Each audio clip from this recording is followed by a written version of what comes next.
मो ना हूँ प्रभास कुमार नायक। मु मो बापा को खोजुची आम घर हूँ कटक 42 मौजा गाँ ना बराड़। आज्ञा मो बापा निखोज अच्छा दीर्घ 2 मास उपर आज्ञा आम दिल्ली रू फेरुलु। दिल्ली रू फेरला बेले बापा को स्टेशन ओह्ल पड़ते ट्रेन रू तो आम पाऊनु किसी सेमती आम जना नहीं। मुझे दीर्घ 2 मास खोजी बहुत जगह खोज सारे एपर्त किसी खबर पाइनि बापा। बाबा दिल्ली में कम करते पानी पाइप कम करते तो सान भाई भी रही पढ़ुला। तो मु बापा 2-3 वर्ष हम मेंटल प्रोब्लेम टे बाहर से कंपनी कम बाहर करदेला।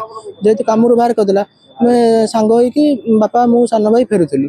फेरला बेले बापा क्यों जगह ओह्ल पड़ते आम 2 मास खोज खोज पाऊन।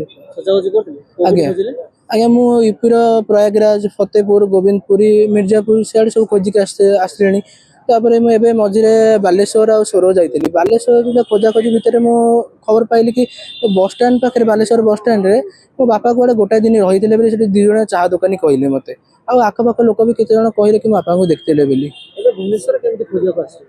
आज्ञा मुझे से बालेश्वर भुवनेश्वर आसी काले बाबा कौट मिल जाए से आशा मेरे आस ओडावासी यह अनुरोध करुच्ची कि जदि कौन सहृदय व्यक्ति मो बाबा कौटी देखती दयाकोरी मत जोगाजोग करूँ। मो जोगाजोग नंबर हूँ 8260694914 आउ एक नंबर हूँ 8800210460। आज्ञा मो बापा देखा डेंगा होगी श्यामल बर्ण ना सरोज कुमार नायक बयस 55।